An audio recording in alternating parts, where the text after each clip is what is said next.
11장 45절에서 54절까지 말씀입니다. 누가복음 11장 45절에서 54절까지 말씀 번갈아 가면서 읽도록 합니다. 제가 먼저 읽겠습니다. 한 율법교사가 예수께 대답하여 이르되 선생님 이렇게 말씀하시니 우리까지 모욕하심이니이다. 이르시되 화 있을진저 또 너희 율법교사여 지기 어려운 짐을 사람에게 지우고 너희는 한 손가락도 이 짐에 대지 않는도다. 화 있을진저 너희는 선지자들의 무덤을 만드는도다. 그들을 죽인 자도 너희 조상들이로다. 이와 같이 그들은 죽이고 너희는 무덤을 만드니 너희가 너희 조상의 행한 일에 증인이 되어 옳게 여기는도다. 그러므로 하나님의 지혜가 일렀으되 내가 선지자와 사도들을 그들에게 보내리니 그 중에서 더러는 죽이며 또 박해하리라 하였느니라. 창세 이후로 흘린 모든 선지자의 피를 이 세대가 담당하되 곧 아벨의 피로부터 제단과 성전 사이에서 죽임을 당한 사가랴의 피까지 하리라. 내가 너희에게 이르노니 과연 이 세대가 담당하리라. 화 있을진저 너희 율법교사여 너희가 지식의 열쇠를 가져가서 너희도 들어가지 않고 또 들어가고자 하는 자도 막았느니라 하시니라. 54절까지 함께 읽습니다. 거기서 나오실 때에 서기관과 바리새인들이 거세게 달려들어 여러 가지 일을 따져 묻고 그 입에서 나오는 말을 책잡고자 하여 노리고 있더라. 아멘. 기도하고 말씀 선포합니다. 하나님 아버지, 말씀으로 오신 하나님을 바라보고 그 하나님 앞에 마음의 무릎을 꿇고 오늘 나에게 어떤 말씀을 들려주실지, 오늘도 내 영혼을 어떻게 깨워가실지 기대하며 주님의 손이 내 심령 가운데 이렇게 세워질 것을 기대하며 하나님 앞에 섭니다. 오늘도 우리 영혼을 일으켜 세워주시되 마땅히 우리 안에 있는 죄악들은 온전히 드러나게 하여 주시며 그리하여 정말 하나님의 백성으로 정결케 되어지고 온전하게 되어지고 더 나아가 사죄의 은총을 경험해가는 복된 시간이 되게 하여 주옵소서. 예수님 이름으로 기도드리옵나이다.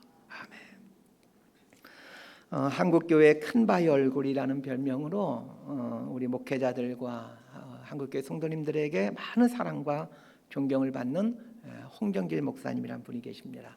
남서울 교회를 개척하셔서 한국교회 참 모범적인 교회로 세워가신 분이시죠.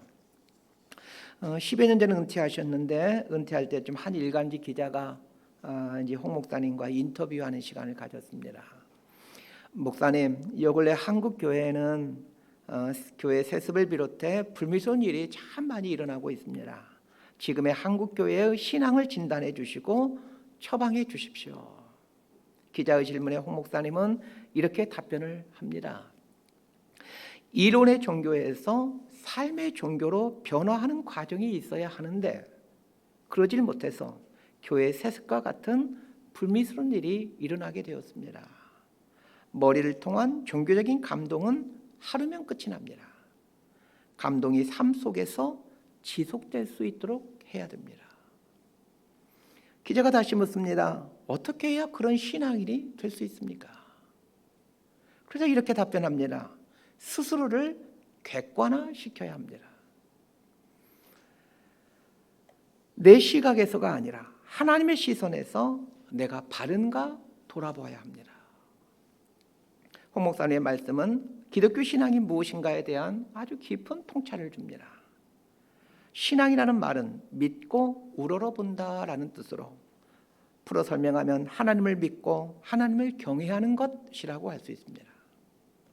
하나님을 믿고 하나님을 경외하는 것이 신앙인데 바라봄의 방향을 바꿔 이 말을 설명하면 하나님의 시선에서 내가 바른가를 돌아보는 것입니다. 쉽게 말하면 신앙생활을 하고 있다라는 말은 하나님의 시선에서 나의 삶은 바른 것인가를 묻고 생각하며 산다라는 말입니다.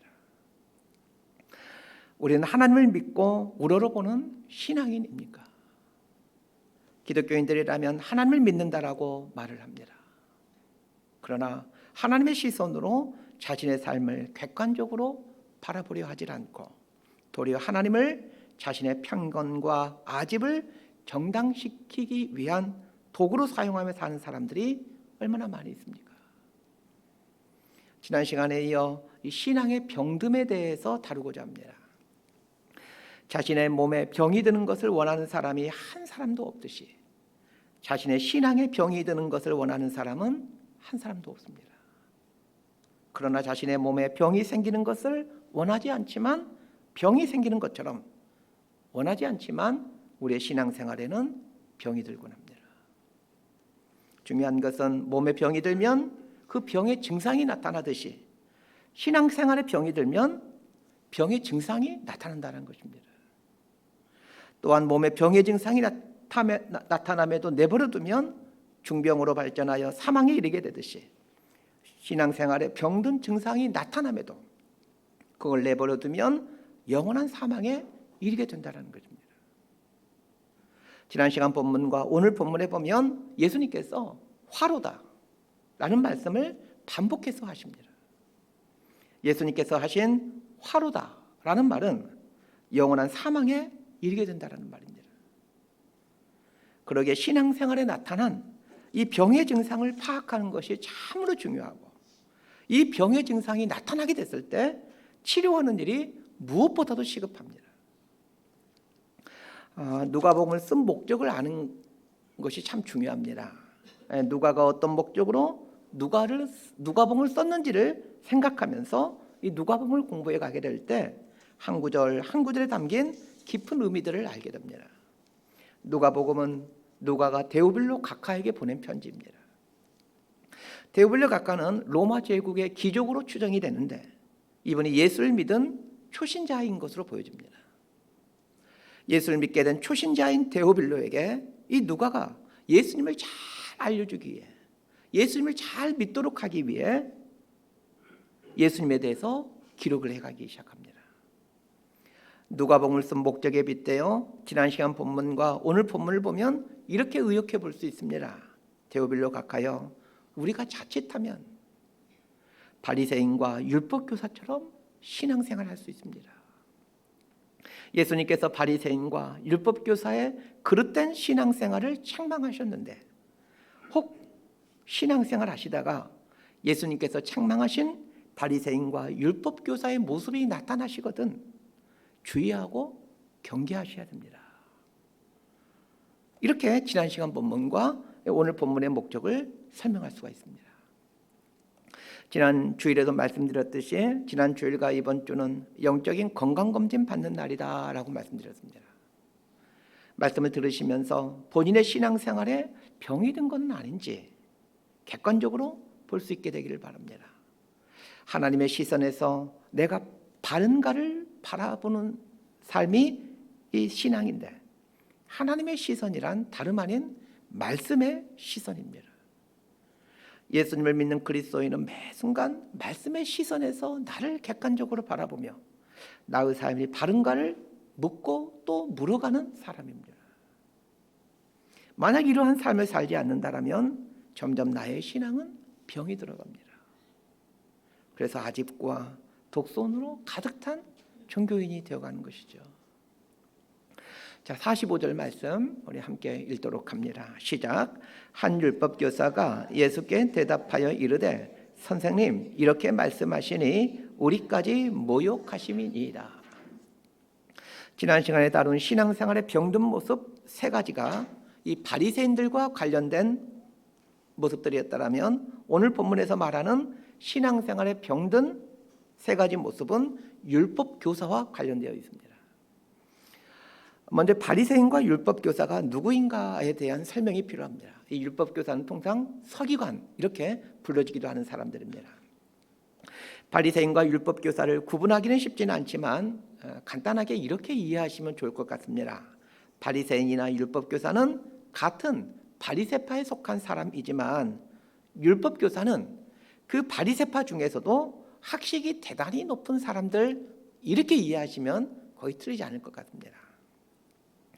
예수님이 활동하시던 기원 후 1세기 때의 예루살렘의 모습을 알려주는 책이 있는데 요하임 예레미야스의 예수시대의 예루살렘이라는 책입니다.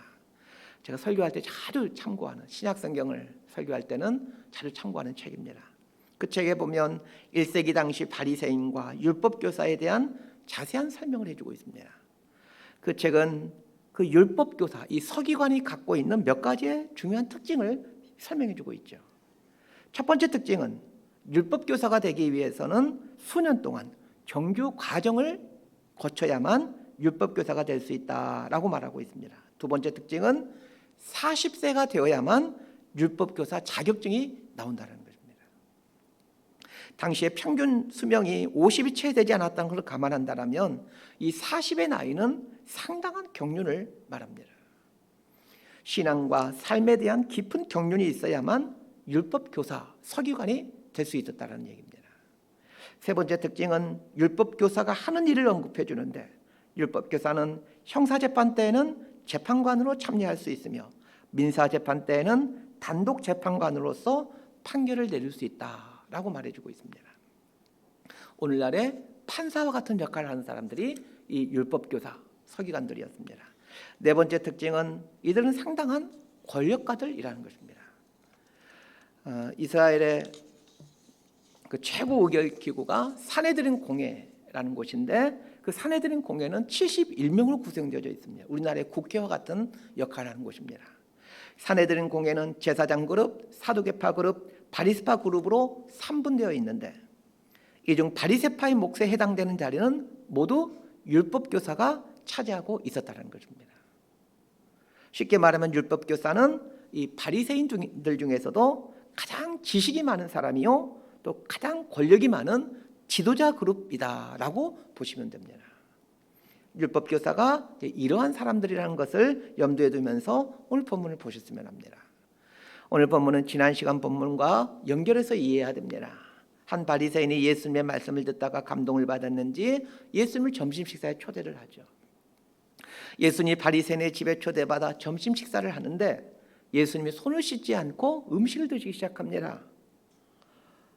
그럴 때 바리새인이 굉장히 당황스러워하죠. 이상하다는 표정을 짓습니다. 이 모습을 보시고는 예수님께서 식사 자리에 참석한 그 바리새인들의 심기를 아주 불편하게 하는 말씀을 하시죠. 이런 말씀하시죠. 너희 속에는 악독과 탐욕이 가득하도다. 이 말씀으로 포문을 여시더니 바리새인들에게 세 가지의 화를 선포하십니다. 화로다. 화로다라는 말은 무슨 말입니까? 저주를 받을 자다, 그런 뜻이죠.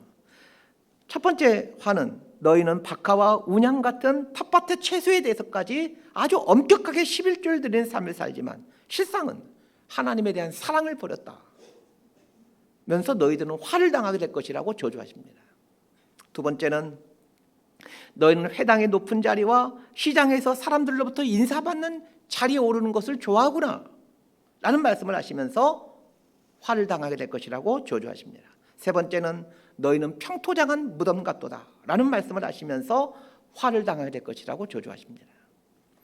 바리새인들을 향해 세 가지 화를 선포하시자 그곳에 있었던 이 율법교사들이 예수님께 따지기 시작합니다. 이런 말을 하면서 따집니다.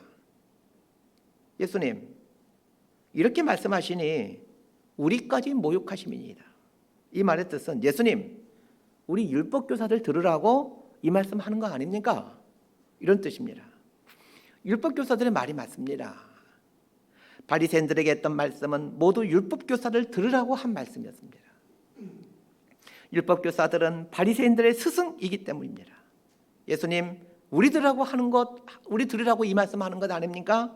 이렇게 따지고 대드는 율법교사를 향해 예수님은 바리새인들에게 세 가지의 저주를 선언하셨듯이 동일하게 세 가지의 저주를 선언하십니다. 자, 이제 첫 번째 저주를 한번 보십시다. 46절 말씀 함께 읽겠습니다. 시작. 이르시되 화 있을진저 또 너희 율법교사여 지기 어려운 짐을 사람에게 지우고 너희는 한 손가락도 이 짐에 대지 않는도다. 지난 시간에 다루었던 바리새인들을 향해 세 가지 화도 그렇고 오늘 다루게 될 이 율법교사들에 대한 세 가지 화도 마찬가지인데, 예수님이 화를 선언하신 것은 단지 바리새인과 율법교사라는 이 특정 부류의 사람들에게 하는 것이 아니라 바리새인과 율법교사의 태도와 자세를 갖고 살면 반드시 저주를 받게 된다, 이런 뜻으로 이해해야 됩니다. 예수님은 바리새파에 속한 사람들을 싫어하신 게 아니라 바리새파에 속한 사람들의 그 태도와 자세를 싫어하십니다. 왜냐하면 이러한 태도와 이러한 자세는 하나님을 믿는 신앙과 정반대적인 모습이기 때문입니다. 예수님은 바리새인과 율법 교사들을 사랑하십니다.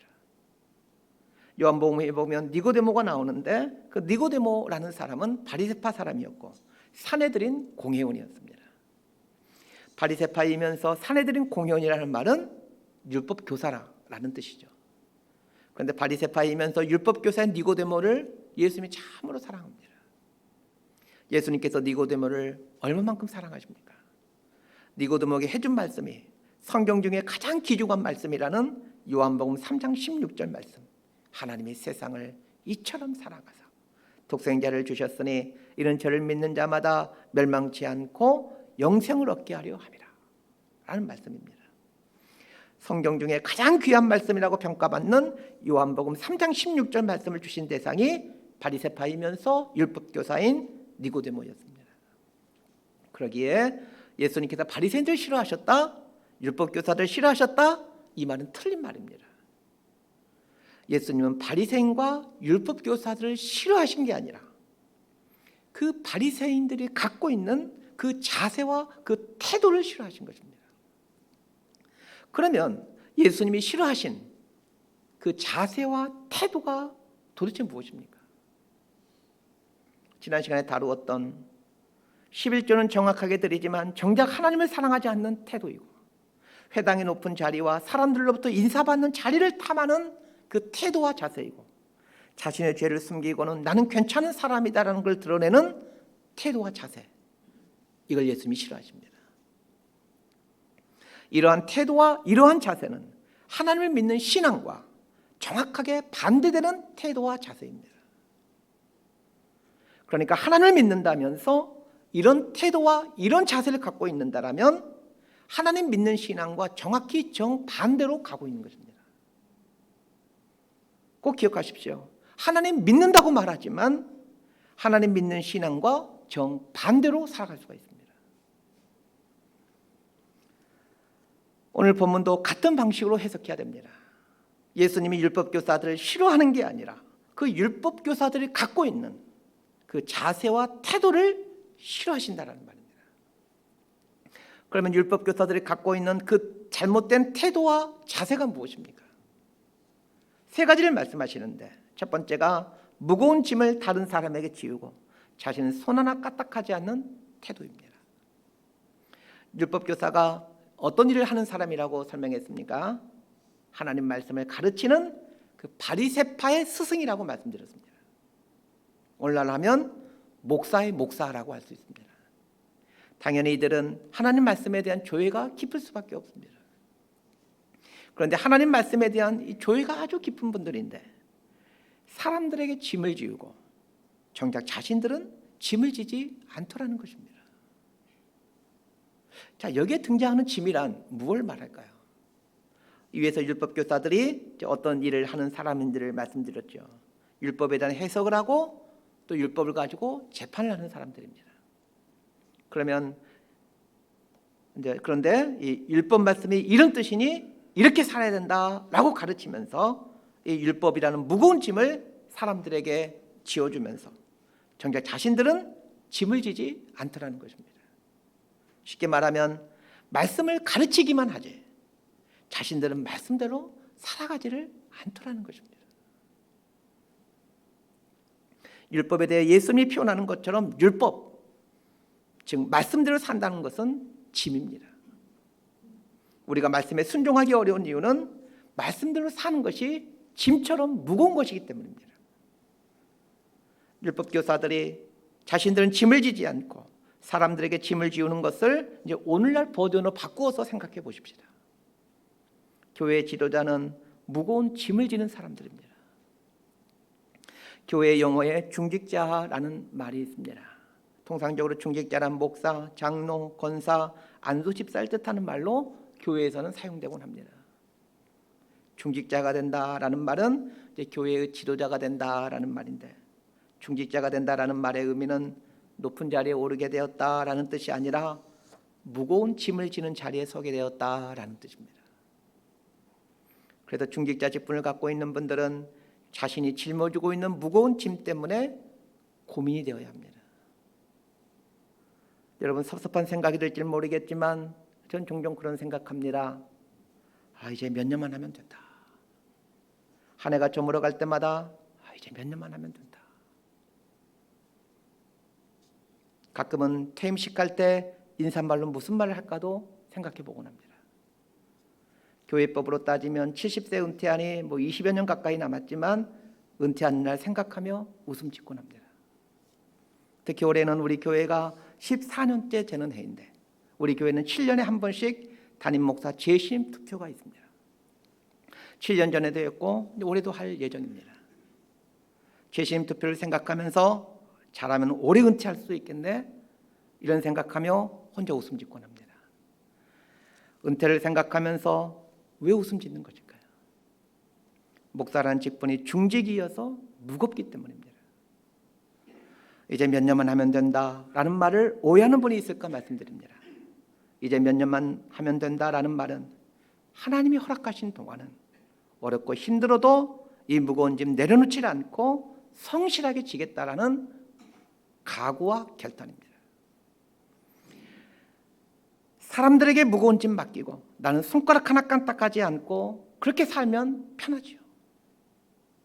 그리고 그렇게 목회하면 은퇴하지 않고 평생 이 일하면서 살고 싶겠죠. 그러나 무거운 짐은 내가 지고 사람들은 가볍게 하는 삶을 살게 하는 그것이 목회라면 얼른 은퇴하고 싶은 마음이 굴뚝 같겠죠. 그런데 교회 지도자는 이렇게 살아야 된다는 겁니다. 예수님께서 율법교사들에게 지기 어려운 짐을 사람에게 지우고 너희는 한 손가락도 이 짐에 대지 않는다라고 책망하십니다. 율법교사가 져야 될 짐은 하나님 말씀을 가르쳐야 되는 짐입니다. 그런데 하나님을 믿는 신앙에서 말씀을 가르친다라는 것은 입으로 가르친다라는 말이 아니라 삶으로 가르친다라는 말입니다. 성경 말씀을 잘 보시길 바랍니다. 하나같이 말씀은 무거운 짐으로 우리에게 다가옵니다. 그래서 말씀을 가르친다라는 것은 무거운 짐을 지고 살아간다는 뜻입니다. 말씀을 가르치는 일이 입으로 하는 것이라면 뭐가 그리 힘들겠습니까? 제가 중등학교 사회과목 2급 정교사 자격증이 있습니다. 중고등학교에서 사회과목을 가르치는 자격이 있죠. 그런데 사회과목을 가르칠 때 입으로 가르칩니다. 사회과목뿐만 아니라 모든 과목들은 다 입으로 가르칩니다. 그러나 신앙의 영역에서 하나님 말씀을 가르치는 것은 입으로 가르치는 것을 뜻하는 것이 아니라 삶으로 가르치는 것을 말합니다. 삶으로 가르쳐야 하는 것이 하나님 말씀이라는 과목이기에 하나님 말씀을 가르치는 일은 아주 무거운 짐입니다. 그런데 아십니까? 무거운 짐을 진다라는 것은 사랑할 때만이 가능하다는 것을 말입니다. 하나님을 사랑하기에 하나님 말씀의 짐을 기꺼이 집니다. 사랑하면 짐을 지게 되어 있습니다. 자식을 사랑하면 자식의 짐을 기꺼이 지고자 하듯이 하나님을 사랑하면 하나님의 말씀의 짐을 기꺼이 집니다. 대학생 때 저에게 말씀을 가르쳐준 두 분의 선배님이 계십니다. 한 분은 이제 무역학과 선배님이셨고 한 분은 중문과 선배님이셨는데 공교롭게도 두 분 다 목사가 되셨습니다. 두 분 다 한국교회를 대표하는 큰 교회에서 담임 목사로 사역하고 계시는데 5년 전 저희 교회 입당 예배 드릴 때 축하하러 오셨습니다. 두 분 다 오셨죠. 두 분 중에 더 선배인 이제 온누리교회를 담임하는 이재훈 목사님이 설교를 해주셨습니다. 입당 예배 때 강고 시간에 제가 이제 인사를 드리면서 이렇게 응석을 부렸습니다. 제가 두 분 선배님 때문에 이 고생하며 살고 있다고. 그 두 분 안 만났으면 이 고생 안 하고 있는 건 맞겠지만 그러나 고생하기에 원망하고 있다 그런 뜻이 아니라 하나님 알게 해주시고 또 하나님을 위해 짐을 지는 삶을 살게 해주셔서 감사하다라는 단어적인 표현이었습니다. 신앙생활에 병이 들면 짐을 지는 일을 회피합니다. 왜 짐을 지려 하지 않을까요? 하나님을 향한 사랑이 식었기 때문입니다. 그런데 하나님을 향해 사랑이 식은 것, 그거 저주 아닙니까? 그래서 예수님은 짐을 지지 않는 삶을 살려고 하는 율법교사를 향해 화로다, 저주받은 자로다, 이렇게 말씀하신 것입니다. 신앙생활에 병이 들면 나타나는 증상이 하나님을 위한 짐을 지려 하지 않는다라는 것임을 꼭 기억하셔야 됩니다. 자, 신앙의 병이 들 때 나타나는 두 번째 증상을 보십시다. 47절에서 51절까지 말씀 함께 읽겠습니다. 시작. 화 있을진저 너희는 선지자들의 무덤을 만드는도다. 그들을 죽인 자도 너희 조상들이로다. 이와 같이 그들은 죽이고 너희는 무덤을 만드니 너희가 너희 조상의 행한 일에 증인이 되어 옳게 여기는도다. 그러므로 하나님의 지혜가 일렀으되 내가 선지자와 사도들을 그들에게 보내리니 그 중에서 더러는 죽이며 또 박해하리라 하였느니라. 창세 이후로 흘린 모든 선지자의 피를 이 세대가 담당하되 곧 아벨의 피로부터 제단과 성전 사이에서 죽임을 당한 사갈의 피까지 하리라. 내가 너희에게 이르노니 과연 이 세대가 담당하리라. 신앙이 병들면 나타나는 두 번째 증상은 죄에 대한 책망의 말씀을 거부한다는 것입니다. 47절을 보면 율법교사를 향해 너희는 선지자들의 무덤을 만든다라고 말하고 있습니다. 이 선지자들의 무덤을 만든다라는 말은 그 구약시대에 순교했던 선지자들을 존경하고 따른다라는 표시로 그들의 무덤을 보수하고 지키는 일을 하고 있다라는 뜻입니다. 율법교사들은 그 옛날 순교당한 선지자들의 무덤을 찾아내어 그 무덤을 보수하고 거기에 비석도 세우며 그들을 기념함으로 그 옛날 이 믿음의 선지자들처럼 하나님의 바른 말씀을 선포하며 가르치며 살겠습니다, 이렇게 다짐하며 자신들을 선지자들의 후예로 자처했습니다. 그런데 실상은 하나님이 보낸 선지자를 핍박하고 공격함으로 선지자를 죽이는 일을 행하고 있었다는 것입니다. 구약시대 순교했던 선지자들의 공통점이 있습니다. 하나님의 바른 소리를 선포함으로 다 순교당했습니다. 구약시대 순교당한 선지자들이 하나같이 외쳤던 말은 사람들이 행하는 죄를 드러내는 말이었고 죄에 대해 하나님이 심판하신다라는 말씀이었습니다. 신앙이 건강하게 살아있으면 죄를 지적하는 그 폐부를 찌르는 말씀 앞에서 통회하고 자복하게 되지만 신앙이 병들게 되면 죄를 지적하는 말씀 앞에 고개를 돌려버립니다. 마이클 그린이라는 목사님이 계시는데 존 스토트 목사님의 제자입니다. 이분이 이 시대에 기독교 지도자들이 주의해야 될 가장 무서운 죄 두 가지가 있다면서 이렇게 얘기합니다. 기독교 지도자들을 감염시키는 두 개의 바이러스가 있는데 첫 번째 바이러스는 중요한 것을 보지 못하는 것이고 두 번째 바이러스는 내부의 부패를 가면으로 가리는 경건한 외관이다, 이렇게 얘기합니다. 기독교 지도자들이 신앙의 병이 들게 되면 중요한 것은 놓치고 부수적인 것들을 추구하게 된다는 겁니다. 예를 들면 성도들을 어떻게 해야 바르게 인도해 갈 수 있을까를 고민하지 않고 성도들을 어떻게 해야 더 많이 모을 수 있을까를 고민하게 되고 교회 재정을 어떻게 사용하는 것이 하나님 보시기에 선한 일일까를 고민하지 않고 어떻게 해야 헌금을 더 많이 모을 수 있을까를 고민하게 된다는 겁니다. 마이클 그린 목사님의 두 번째 지적은 내부의 부패를 가면으로 가리려 하는 경건한 외관에 대한 말씀입니다. 신앙의 병이 들게 되면 설교자들이 자신의 내면의 부패를 이 목회자라는 타이틀로 혹은 설교라는 종교 의식으로 자꾸 가리려 한다는 것입니다. 자신의 내면이 만물보다 부패했다는 것을 인정하지 않고 내가 목사이고 내가 설교하는 사람이다라는 걸 보여주므로 난 당신들과 달라, 이런 생각을 갖고 산다는 것입니다. 이 두 가지가 기독교 지도자들을 감염시키는 두 개의 바이러스라고 얘기를 합니다. 목회자와 관련하여 이 두 가지를 말씀드렸는데 여러분들은 이 두 가지를 여러분 각자의 삶과 연결해서 적용할 줄 알아야 합니다. 신앙의 병이 들게 되면 죄를 지적하는 책망의 말씀을 거부하기 시작합니다. 그리고는 축복의 말씀에만 귀를 기울입니다. 신앙이 병들게 될 때 나타나는 세 번째 증상을 한번 보십시다. 자, 52절 말씀 함께 읽겠습니다. 시작. 화 있을진저 너희 율법교사여 너희가 지식의 열쇠를 가져가서 너희도 들어가지 않고 또 들어가고자 하는 자도 막았느니라 하시느니라. 이 지식의 열쇠라는 말이 나오는데 이 지식의 열쇠란 하나님 나라를 열어주는 열쇠이다, 이렇게 이해하시면 됩니다. 하나님께서 이 땅을 창조하신 목적도, 그리고 당신의 독생자를 우리에게 주신 목적도 하나님 나라를 완성시켜 가기 위함입니다. 그런데 하나님 나라를 보여주고 알려주고 하나님 나라로 들어가게 해주는 것이 말씀입니다. 그러기에 하나님 말씀은 하나님 나라를 열게 해주는 열쇠라고 할 수 있습니다. 그렇다면 하나님 나라를 열게 해주는 열쇠인 이 말씀을 가르치는 일은 너무나도 중요한 일이죠. 율법교사들은 하나님 말씀을 가르치는 사람들이었기에 하나님 나라에 들어가는 열쇠를 가지고 있는 사람들이다 라고 말할 수 있습니다. 그런데 하나님 나라에 대한 열쇠를 갖고 있는데 하나님 나라를 열어주지 않는 것입니다.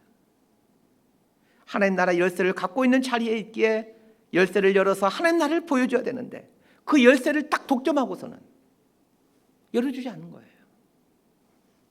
심지어는 하나님 나라 바로 앞에 찾아온 사람들을 향해서도 막아서면서 여기가 아니 저쪽으로 가시오 이러면서 하나님 나라에 입구에 온 사람들을 하나님 나라에 들어오지 못하게 하더라는 것입니다. 율법교사들은 자신들이 이런 일을 하고 있다는 것을 전혀 알지 못하고 있습니다. 신앙이 병들 때 나타나는 증상 세 번째는 하나님 나라를 누리지 못하는 것입니다. 하나님 나라란 죽어서 가는 천국을 말하지 않습니다. 하나님 나라란 하나님의 통치, 하나님의 다스림을 받는 상태를 말합니다. 내가 하나님의 다스림 속에 들어가지 않고 있다면 당연히 하나님 나라의 안식과 평강과 희락과 기쁨을 누리지를 못합니다. 반대로 내 환경이 어떠하더라도 실직을 당하고 건강이 무너진 상태라도 하나님의 다스림 속에 있다면 하나님 나라의 안식과 평강과 희락과 기쁨을 누리게 됩니다. 신앙의 병이 들면 하나님 나라의 기쁨을 전혀 누리지를 못하고 다른 사람들까지 하나님 나라를 누리지 못하게 만들어 갑니다. 그러니 예수님께서 화로다, 저주로다 라고 말씀하시는 것입니다. 말씀 정리합니다. 소도에서 홍정길 목사님의 말씀을 언급하면서 우리 기독교 신앙이란 하나님의 시선에서 내가 바른가를 보는 것이다 라고 말씀드렸습니다. 하나님의 시선에서 내가 바른가를 본다라는 것은 무슨 뜻입니까? 이 말씀의 의미를 설명해 주는 구절이 지난 시간 본문인 누가복음 11장 39절 말씀입니다. 우리 지난 시간 본문이었는데 함께 읽어보도록 하겠습니다. 시작. 주께서 이르시되 너희 바리새인은 지금 잔과 대접의 겉은 깨끗이 하나 너희 속에는 탐욕과 악독이 가득하도다. 반성경적인 신앙은 겉을 깨끗이 하는 데 주력합니다. 반면에 진짜 기독교 신앙은 속을 깨끗이 해가는 데 주력합니다.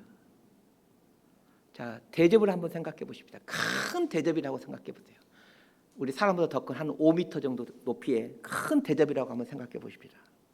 하나님은 위에 계시는 분에게 대접의 안을 보게 됩니다. 반면에 사람은 땅에 있는 존재에게 대접의 겉을 봅니다. 대접의 안이란 다름 아닌 우리의 마음입니다. 하나님은 우리의 마음, 우리의 중심을 보십니다. 반면에 사람은 외모와 겉을 봅니다.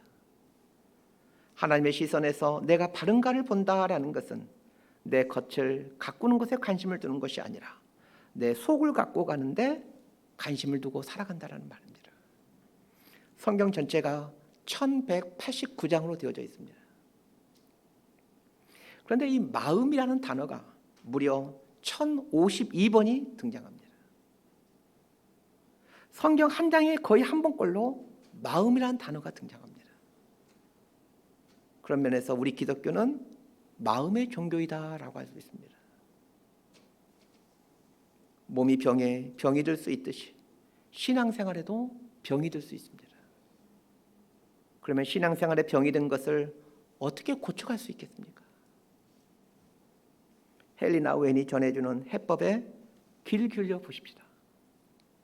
헬리나 웬은 온전한 그리스도인, 이 이 건강한 그리스도인이 되기 위해서는 세 가지의 훈련이 필요하다라고 얘기를 합니다. 첫 번째가 교회의 훈련이고, 두 번째가 성경의 훈련이고, 세 번째가 마음의 훈련이다라고 얘기를 합니다.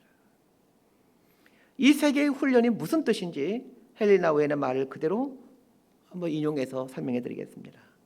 교회의 훈련은 우리가 한 백성으로서 시공간상에서 살아계신 그리스도를 드러내는 훈련이다. 이 그리스도의 사건의 신비가 바로 교회의 예배의식을 통한 훈련에서 가시화된다. 교회 훈련을 설명하면서 예배의 훈련이다라고 얘기를 합니다. 진짜 예배를 드림으로 병든 신앙에서 벗어나 건강하고 온전한 그리스도인으로 살아갈 수 있다라고 헬리나 웨인은 우리에게 알려주고 있습니다. 이 두 번째 훈련인 성경의 훈련에 대해 또 헬리나 웨인의 설명을 한번 들어봅시다. 성경의 훈련이란 우리 존재의 가장 깊숙한 곳에서 하나님 말씀이 육신이 되어 가도록 하는 것이다. 성경의 훈련을 말씀의 훈련이다라고 하면서 우리 존재의 가장 깊숙한 곳인 이 마음 안에서 하나님의 말씀이 육신이 되어가게 하는, 즉 하나님 말씀이 실체로 드러나게 하는 훈련이다. 훈련이 이 성경의 훈련이다라고 설명을 해주고 있습니다. 세 번째 훈련인 마음의 훈련은 기도의 훈련을 말하는데, 기도의 훈련을 통해 마음을 정화시켜 간다라고 얘기해 줍니다. 헬리나 웨인이 말하고 있는 온전하고 건강한 그리스도인이 되어가는 세 가지 훈련은 모두 공통점이 있습니다. 마음입니다. 이 예배를 통해서 우리의 마음 안에 그리스도가 충만해가게 하고, 말씀을 통해 마음 안에 진리이신 예수님이 자라가게 하고, 또 기도를 통해 마음 안에 움츠리고 있는 죄악을 정갈하게 해가는 것이 건강하고 온전한 그리스도인으로 살아가는 비결이 된다는 것입니다. 오늘은 성찬식이 있는 날입니다.